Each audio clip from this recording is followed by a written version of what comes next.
Hello and welcome. This is the Social Media Power Talk, number 7 in our lineup, and I'm David Amerland. Today we are having two special guests. With me today are Robin Curry, CEO of Social Media Today, and Cara Wood, CEO of Succinct Media, and a former IBMer.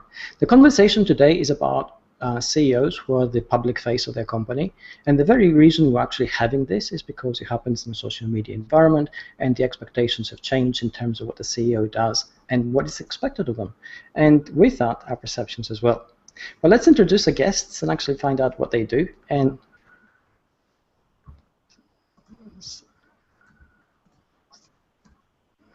okay, so let's sorry about that. We had a double feedback there. So let's start the conversation with by introducing Robin Curry, who is the CEO of Social Media Today. And Robin, you're just tell us a little bit about what you do in running Social Media Today and where you come from. Thank you, David. This is fun. Looking forward to it, and it involves managing a team and a global network of bloggers who are as interested in what social media is doing to change the ways that we do business as I am personally. We have consulting services where we work with big clients to help them create social media engagements with their customers and stakeholders. And we also have a number of products, if you will, from webinars and hangouts like this one to tweet chats, ways that we can work with a large company or a small company. Really is sort of a new media firm. So Social Media Today itself, which I founded in 2007, has been for a long time about much more than just social media. I mean, we look at really the whole issue of business transformation in a digital and social age, and the implications of these new tools and these new platforms for companies who are moving forward and innovating. And how can they use these tools effectively, not only to communicate, but also to be better at what they do. So it's an exciting time, obviously, to be in business in general. It's a really exciting time to be part of this global conversation about what all of this means and how it creates value. Brilliant. And on that point, we go to Cara. And Cara, just tell us a little bit about yourself and what you do. Okay. I also run a smaller social media company, and we build strategies and implement social media programs for small to medium-sized companies, as well as I'm starting to move into working with a highly regulated companies. So I'm working with some smaller banks as well as some oil and gas companies who have sort of been slow coming to the table for social media. So I'm working with them on policy and finding a way for them to navigate social media without, breaking any rules or regulations, so to speak. And thank you for inviting me. I'm really pleased to be here with such a great, combination. Yourself, Robin. So thank you very much for having me. You're more than welcome, and we're pleased to have you. And let's start off the conversation by basically framing a couple of the things which CEOs face today. And one of the things which obviously has to be it is that as the public face of your company, you begin to inevitably be identified with what your company does, which means that essentially pretty much everything which you do has a knock-on effect on the brand equity of your company, the way it is perceived, and the way it actually works in the social media sphere. So how does that actually change what you do? And let's have this question to Robin first, please. Oh, wow. Phew, that's a huge question, because I'm something of an accidental CEO. I mean, I started this company in 2007. I'd been in management before, but I'd certainly never been as completely responsible for something. And I've done a lot of entrepreneurial activity, but not at scale. And I think it has huge implications. I mean, I think on the one hand, it's made me a lot more tolerant of other CEOs and of business in general, because I realize the difficulties involved. But it's a constant reappraisal of how you're making decisions. Are you making enough decisions? I'm a big fan of Andy Grove's book on this subject. And it's it's also, I suppose, I mean, I was raised well. I mean, I was raised by parents who believed in telling the truth, and who believed in not shying away from either conflict or from hard realities. Perhaps too much so, but that's a whole other discussion for me and my therapist. But the important thing is that I mean, this whole notion of being authentic and social is something I'm constantly thinking about, because our company is trying to hold other companies to a standard of authenticity and transparency, and so we really have to eat our own dog food. And sometimes that's very hard. I mean, sometimes inevitably within our own organization, there will be questions about why we're doing certain things, because we err on the side of sharing a lot of information to our staff, and that sometimes leads to problems. But I think inevitably that's the best management value you can have. Okay, on that note, I mean, that's brilliant, because you actually raised a few points we're going to come back to in a minute. But let's go to Cara. And Cara, same question to Robin that I gave to Robin to you now. You're the public face of your company. How does that affect pretty much everything which you do on G+, and on the web at large? Well, everything that I do now, I always sort of think, well, what am I doing to sort of educate people, to raise awareness, to sort of let them know about social media, the work that I do through Succinct Social Media. So there isn't a move that I don't make that hasn't already been thought out. But that also allows me to, we talk about transparency and we talk about authenticity a lot on social media. So when you're the face of the company and you're responding on Twitter, and you're responding on Google+, and you're participating even in conversations in real life, and you know that you have to have that authentic voice, and you can't sort of break into corporate speak where people will see right through that and shut down. I think that really sort of identifies the role of the CEO these days. I mean, you are on a lot of the time, unless you're behind closed doors and you're not sort of participating in your social media, or you're on the telephone or out in public. So, gosh, Robin states everything so wonderfully. So when I follow her, I'm like, well, Robin said it so beautifully. Well, I don't know. I like what you said, Cara, about you thought through what you're going to say before you say it. I think that's absolutely critical. And yet in real life, and behind closed doors, and when you're not being recorded, and certainly I'm guilty of this. I mean, I can sometimes swear like a sailor if I'm upset about something, and I don't put that into a tweet. So I think there's a lot of concern right now, particularly for CEOs of large corporations, that everything they do is potentially going to be recorded, and that you've seen a lot of that recently in discussions about privacy, particularly. And I do hope that for any CEO, for Cara, for you, for me, that in all of these discussions about privacy, that we'll still carve out a zone for privacy, because I don't think it's fair to expect any human, particularly one with an enormous amount of responsibility, to not have an area in your life where you're not going to be judged. So that's an important note. And on that note, let's actually go into something, because in the earlier question, Robin, you said that you've been raised right. And it actually raises quite a few issues here, because traditionally we appoint a CEO based on training and past record, which is based on performance. And we look at hard metrics. We don't actually look at background or ethos or ethics or being raised right.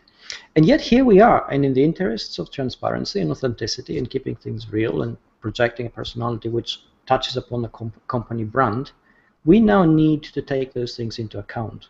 So how hard is that? And let's start a question with Cara, please.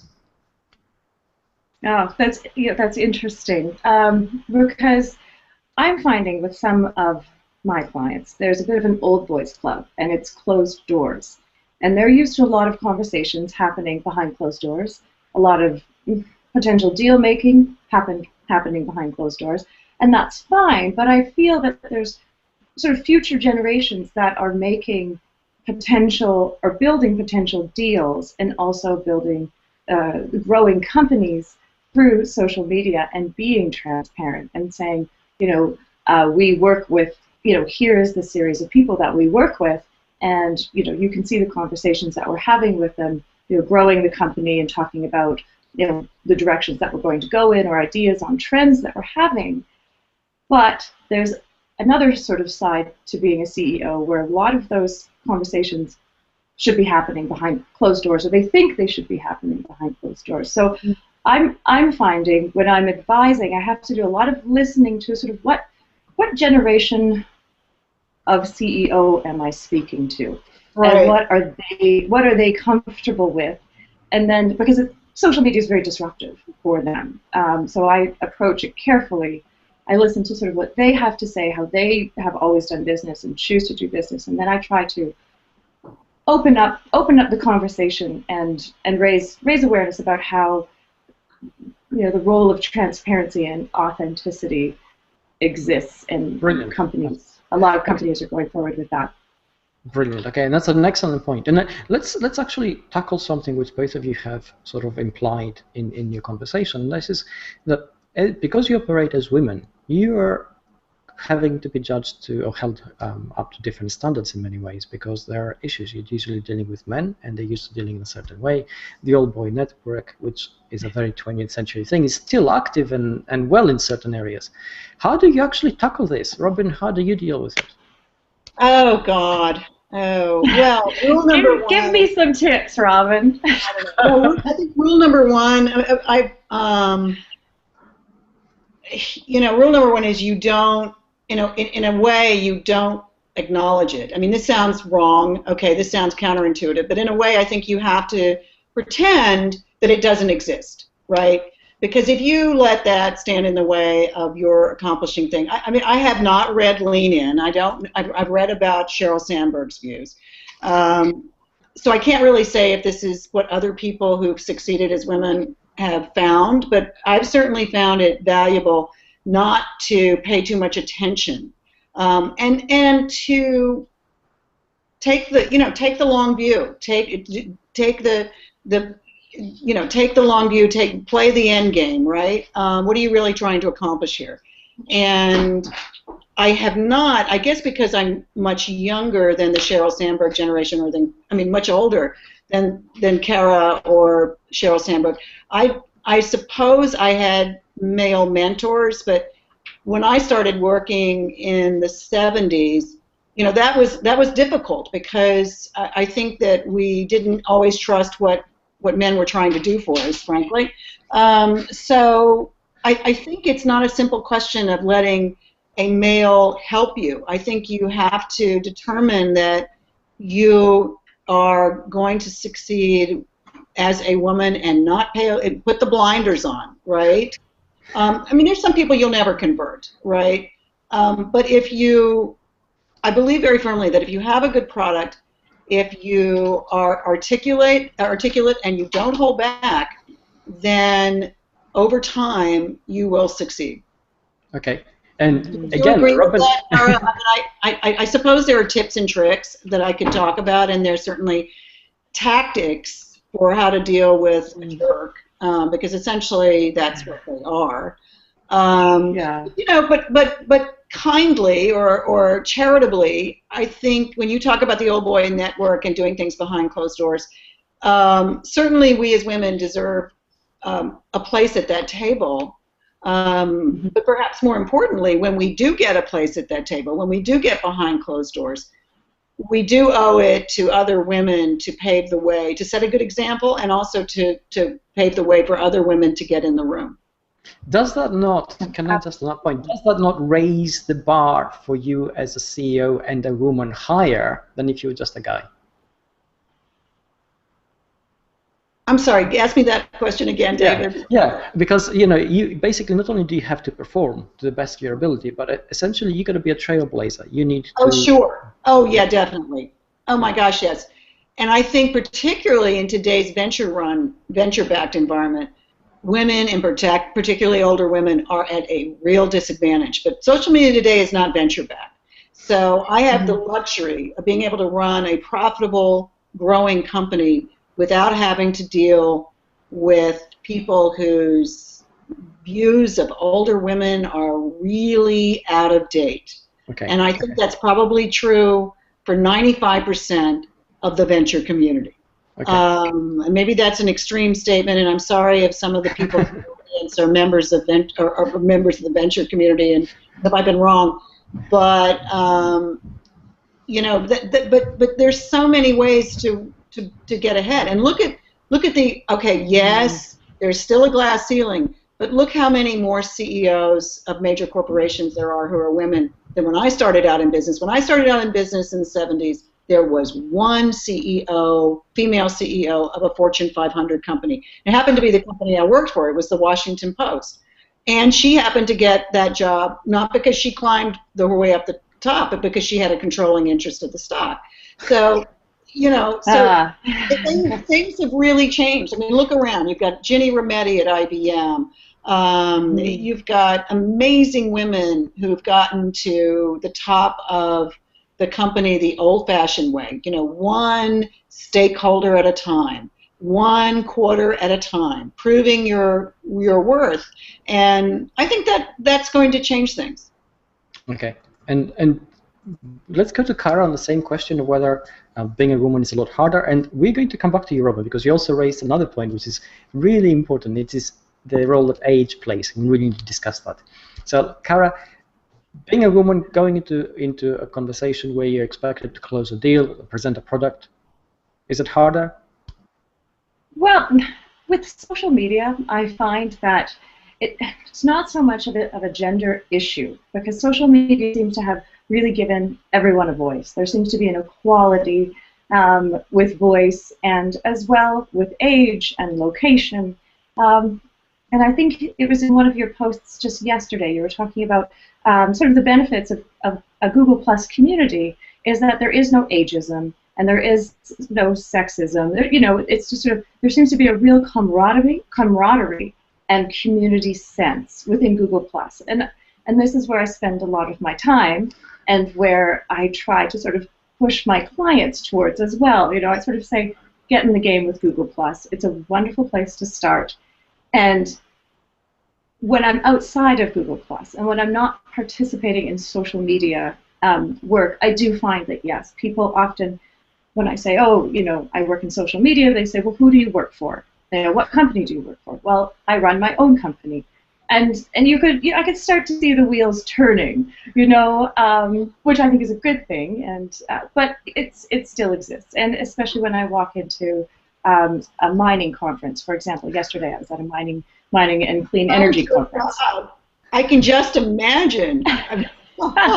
Yes, and you know, everyone was asking me for directions. They assumed that I was working the conference for the hotel. So they said, well, where's this conference room? Where is that conference room? No! Oh, no! So, but I mean, I was possibly at the most, I mean, I don't want to step on anyone's toes, but it was a oil and mining and gas conference in Calgary, Alberta. I think that speaks for itself. Okay. Yes, but good for you. I mean, this is, oh my gosh, I mean, this is the thing that I sometimes remind people about social, is that, you know, social and an amazing technology, all the innovations in technology with mobile and sensors, with customer relationship management, I mean, all this amazing stuff that's taking place with big data. But until it starts to solve problems like energy resources, water resources, I mean, that's the point at which this stuff gets valuable. Certainly, it's doing amazing things in healthcare, no doubt about it. But you know, one of our clients is Siemens Energy, and you know that it's a very conservative company, but it's actually solving real problems, and it's they've been our client for 5 years, and it's a great source of pride for us because. Wow. We think if we can find common ground, and if we can really create as we do on one of our sites that they sponsor, if we can create valuable conversations about how we're going to address global warming and climate change, that's when social is really important. That's when it really is valuable. Mm-hmm. Totally. And there was a lot of conversation at the conference when people learned what I did. They wanted to know more, and they felt that because they weren't participating, that they were possibly being left behind. So I thought that was a step forward. That was interesting for these, very, like you said, very conservative oil and gas companies. That there's a lot of conflict when it comes to people supporting pipelines, for example. So they were concerned. Well, if we get on social media, we're going to be blasted. Well, if you are blasted, you have an opportunity to answer those questions in sort of a sensible, conflicting way. So. Okay. Well, another one of our customers is, excuse me, and I don't mean to just talk about our clients, but another one is Shell. And Shell has done some amazing work to change culture. It's all about culture, right? And it's sure they want people around the world to feel that as a company, they're not your typical they're not an oil company entirely. They're actually more natural gas, but they don't want people to think of them as your typical energy company. Okay, but they've put real investment into creating an open conversation about energy policy, very open, and people are free within this conversation that we're helping them with. People are free to criticize Shell, and I feel like that's a huge cultural change. A huge cultural change. And this sort of rolls into the role of the future CEO. The future CEO has to be able to participate or at least read those conversations, so then he can make, or she can make, decisions based on that sentiment, that shareholder or client sentiment. Yeah, I think good CEOs have always tried to be receptors of accurate information. But in the old days, I remember in the 90s, Fortune magazine wrote a story about the CEO at Pfizer, and he kept tabs on how the employees were feeling about him and about the company by going to the gym and talking to the trainer. And he picked the trainer's brains about what are people saying, right? And now you don't have to go to the gym to figure this out. This stuff is all over the place. And managed correctly, the data that's picked up socially can provide certainly a wider insight, but more accurate insight, I think, as well. On that point, let's cover a couple things. And for a minute, usually when we talk about CEOs, we talk about expertise and experience. And if it's a guy and he's a little bit older, he's experienced. If he's a little bit younger, he's vibrant and dynamic. We apply the same perception to a woman, and the moment she's a little bit older, we think, well, maybe she's not up to scratch because she's old school. If she's younger, she's inexperienced. So there's definitely perhaps a perception of double standards there. And my question now is, that definitely exists to some extent. How do you actually deal with it when you come to a meeting, Robin? Oh gosh, what are you going to do? Really. All you can do is do the best job every day that you possibly can. Again, it's the long game, right? And believe it or not, even in my advanced years, I've always been focused on the long game, and it just keep on providing a good. I suppose I should do a better job of making my age and my gender an issue, but I just don't want to. And so, I think that I know it's out there, but it's kind of like, you know that sea levels are rising. What are you going to do? You got to just reduce your own intake, and you've got to promote a conversation about this issue and stick to a strategy. Make it about the work, right? Don't make it about the politics. That's brilliant. That's the great thing about being a CEO. You can actually make it about the work and not about the politics. Excellent. I think that pretty much talks about guiding the conversation in many ways and setting the tone. And if we take the same question to Cara, and then we'll tie it into pretty much what CEOs are expected to do in a social media sphere today. And Cara, you probably have the same sort of perceptions in terms of going into a conversation or a meeting where people may think you're inexperienced, perhaps, or you're not as good as a man because you've taken time out to raise a family. How do you deal with that? Well, to go back to Robin's point, which I thought was a good one, you just don't make it about that.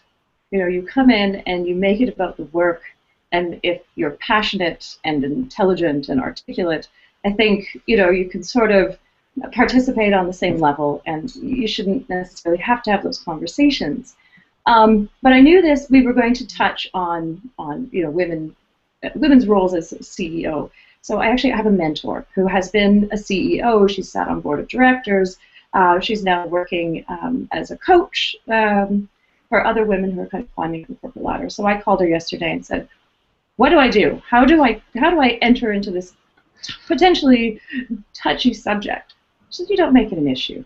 Just like Robin said, it's not a conversation that you necessarily have to go in and start talking about the trials and tribulations of being a woman, because pretty much everybody already knows that and knows kind of what as you're raising a family, what your limitations are when that family leaves the house, how the empty nest syndrome can open up some more time.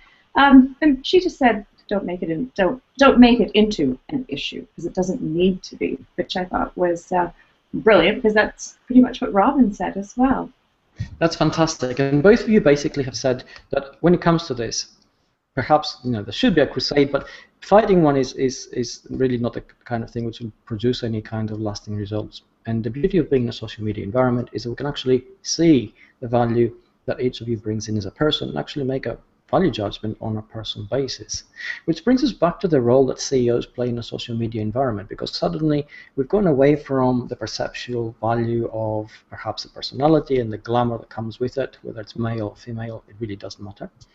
And we've come down to the nitty-gritty of it, which is the real value of the content which is inside your head and your ability to actually synthesize things and come out with fresh value.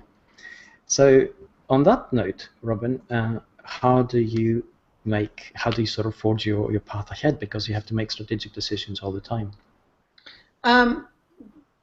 So how do I synthesize, or how do Yes. I communicate that synthesis? Well, I suppose both of those things, because each is part of a half of an equation, really. You've got to synthesize it and then communicate that to the outside world in a way that presents a specific image. Right. Well, I think one of my most fortunate characteristics is I'm good at synthesizing. I mean, that's always been something that I both enjoyed but also can do pretty readily. And I think that's how we, as a small company without a lot of financial backing, have been able to stay ahead of what's going on in digital media. Communicating that is more difficult because I'm running a real business, and I'm sure, Cara, you can understand this. I mean, sometimes, I like most business people, I know I should blog, and I don't do it enough. But I've, in more recent months, gotten some help with that, frankly. And I work with a writer, and she's pretty good at, she's actually better at saying what I need to say than I am, because my writing background tended to be history papers, and so I tend to be very deadly wonkish sometimes if left to my own devices. And so, I mean, I think I would like to think that I am pretty good at knowing what's coming down the road, but communicating that, particularly to our staff, is actually kind of hard. Because people do learn in very different ways, so that is a challenge. Okay, and same question to Cara. Robin, I'm glad to hear you say that you find blogging a little bit, difficult to get to, even though you're keeping up with the trends and you're probably following all of the top bloggers and news sources with regards to anything happening in social media. And you know what's coming down the pipeline, but sometimes I agree with you. Getting that down on paper to then sort of show to your audience that you know what's happening is sometimes difficult, because you're you have to take that information and then put it quickly in front of either your client or in front of your I have contract staff, so I don't have staff yet because we haven't grown that large. So I have contractors, very talented ones that I work with. So then I have to reach out to them and say, do you know what's changing? Do you know what's happening on Google+? I need you to, make a new event on Facebook, and do you know about the changes that have happened and how to do that? So, and then at the end of the day, I go, oh my gosh, I should have wrote a blog about that. Well, so people know I know what I'm talking about. I'm hoping everyone on this hangout goes to Social Media Today to stay on top of things. I do think we did a pretty good job with that. So that helps. Yeah.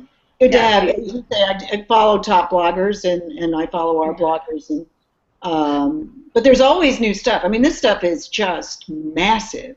The amount of change that's taking place in this amount of time is just massive, and I don't know how some of my friends like. Okay, we've got about 15 minutes to go before we end the interview, and we have some questions to bring in from our viewers. But let's start off with one of the comments from Nikolaos Boyoglu, and I hope I pronounced your name right, Nick. It says, "Power to the women." So obviously your message is getting through. To at least some of the audience. Yeah. Okay, and we're bringing in Simon Kemp, who says, great point on everything being reported, Robin, but isn't that a potential advantage too? Never before has it been possible for us to reach so many people with what we actually believe in. Oh, totally. I mean, I've invented a media company out of thin air, essentially, for this reason. And I think that, of course, every individual, every company is now a media company, and I think that's brilliant. Creating an ongoing dialogue, creating a brand that is trusted, these are the hard issues, right? Even if the brand is your personal brand. And these are the difficult things. Showing up in search, which is David's expertise, that's where it gets a lot more interesting. And so, yes, you can reach millions of people, but you probably won't unless you've built up a brand and a network that allows you to do that in real time. Okay, that's excellent. Okay, we have another comment which says, make it about the work, not about the politics. And this is from Nodex, which is an analytics company. Oh, good. I said something valuable today. I'm really glad. It resonated with them. It's your key takeaway. I love it. Okay, and we've got a question from Simon Kemp. He says, does anyone feel like they blog enough? Quality trumps quantity every time. I suspect it's the full sentence of that. And here's the question. I know both of you have very little time in terms of blogging, but in terms of quality, would you ever consider blogging on a semi-regular basis? And we're looking perhaps a monthly thing or a bi-monthly thing. Robin, what do you think? Oh, gosh, I don't even know how frequently I blog, but I think I probably do 2 to 3 times a week. I mean, a month. I'm probably much more of a curator. I like reading other people's stuff and passing it along with some comment. I do a lot of that on LinkedIn, curating our content, but also curating other people's. And certainly that's what I do on Twitter. But the great thing about, if I may, Social Media Today, and certainly other curated blog platforms, is that even if you blog once a month, you can still get thousands of viewers and lots of shares. So having a platform which helps you get that distribution is a wise decision. Like everyone else, I'm looking at what LinkedIn's doing, trying to decide if that works better for bloggers than what we do.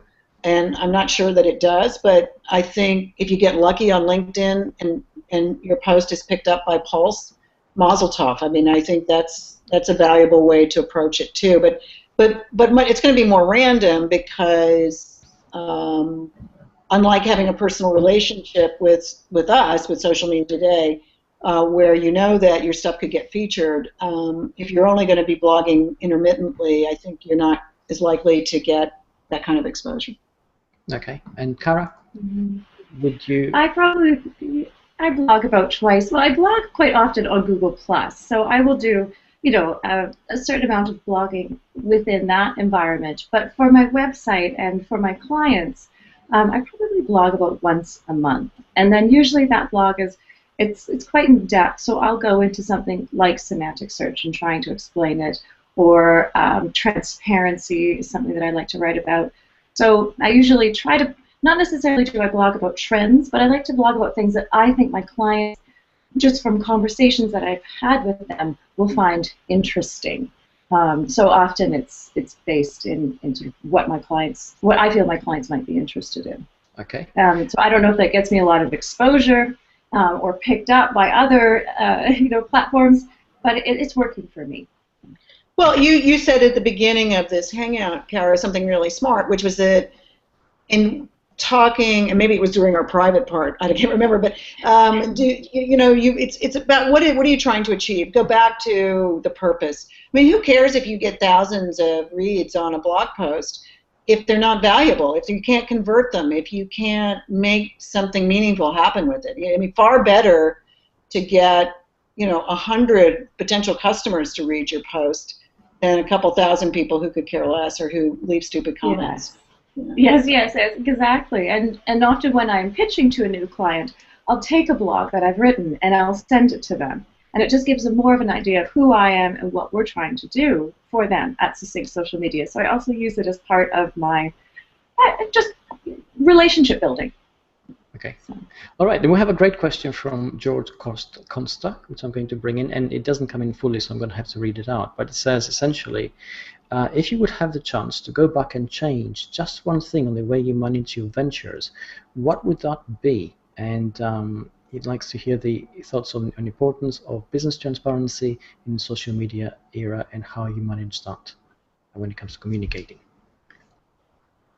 You want to take that one, Cara? Yeah. Okay, Cara. Yes, Cara, go ahead. Okay, You've been volunteered.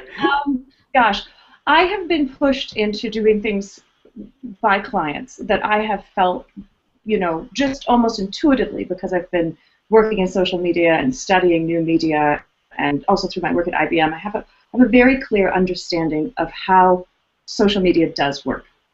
And sometimes I have clients push me and say, no, you're going to do it this way. I want it done this way. And I've bent at times, and it's come back to haunt me. So, gosh, what could I say? Just, stick to your guns at times. If you're the professional and you're running the company, don't let people sort of push you into what they think is best, because that's not why they hired you. So, yeah, that's what I'd have to say. Just stick to your intuition and what you do best, and advise your client on that. And if they say, no, you're going to do it this way, say, okay, well, maybe we should part ways.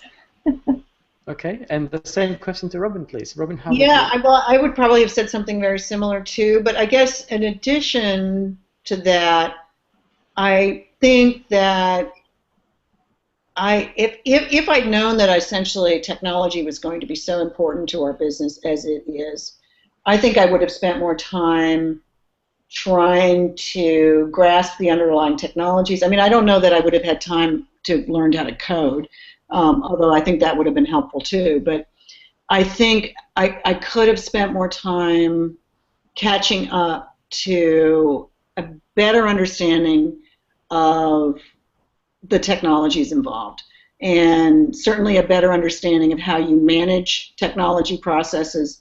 I think any publisher, if we're all publishers now, if we're all media companies, we're also all, to some extent, managing developers and programmers.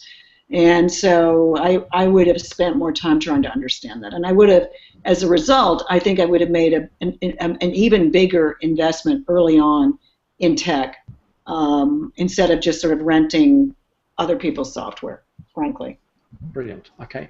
We have a comment from Suzanne Ramhart, who says, great points about when social media adds true value. I'm always especially happy when people whose main interests are professional will take positions on these topics here on Google+. Okay. And let's, we're getting near the wrap-up point. So basically what I'm looking for here is perhaps a couple of pointers. If you're, and we'll start with Robin on this one first. If somebody is coming into this area as a woman and they are thinking of developing a career in this field, what would you advise them? Oh, wow. Well, I know a few women. A lot of them are speaking at our conference in September who are doing just that. And it's very exciting because I'm in a position, to some extent, to help them, to get more exposure for what they're doing and perhaps to help them find customers. So the advice I would give would be, again, tons of opportunity, particularly right now in the technologies and consulting that abet customer experience. I would focus on CX, full stop. There is so much opportunity there, and it's a race to the small and to the swift, because the large agencies, both on the ad and PR, both on the ad side as well as the PR side, at least from what I'm hearing from their clients, they're not doing the job. So there's a lot of opportunity, even if you're just small. I mean, exactly what Cara's doing. What she's providing is not available in big firms. It's just not. And so, forgive me, because some of them are our best friends. But I think there's a lot of opportunity around customer experience, compliance, the really higher value issues that executives have to face if they're going to be social companies. Yep, exactly. And same question to Cara. Cara, you're dealing with this firsthand. What advice would you offer? Gosh, so I'm thinking of women who are just graduating from university, possibly, or maybe sort of moving into their second job. And I would say, just trust yourself intuitively.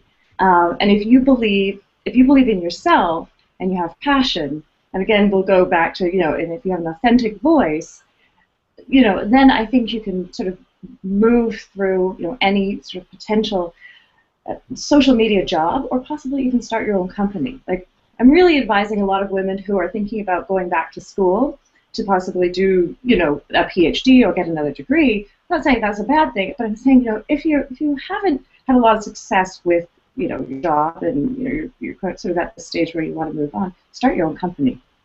It's been the best experience. It's a great learning experience, isn't it? It's a great, exactly, and I don't think a lot of women are given that push. They're sort of like, okay, well, if you want to go back to university, it's great, or maybe you could find another job. But being an entrepreneur is really exciting. It's really challenging, and if I'm in a position at some point, I would like to mentor other women to move into a role. But I think I still have about another, say 15 years okay. running this company. We've got just 2 minutes left. We'll have enough time to look at one of the comments and ask one more question. So let's look at the comment first. This is from Cheryl Douche. Justin says, enjoy the conversation. I agree that you need to stick with what you know to work with and not just to do what pleases your clients. Listening while I work, but you ladies are truly amazing. So there you go. All right, and we're wrapping up. So really, I've only got one last final question, and the question is that social media as a sphere, as a dynamic, as a place where everything evolves and converges, is constantly changing. And the trick here, and this is a trick really, or a challenge, is how do you stay current, continue to deliver value, and still manage to do your job on a daily basis? So this question goes to Robin. Well, general advice, if you are a business and you're looking at how you stay ahead of social and all the changes that are taking place, best advice was actually some advice that a fellow panelist at our friend Brent Leary's SOCBiz Atlanta conference gave a couple of years ago. Anita from Small Biz Trends, she's just terrific. And she said, you've got to create a lot of, the first thing you have to do is make sure your own website is where your best content and your best experiences are delivered.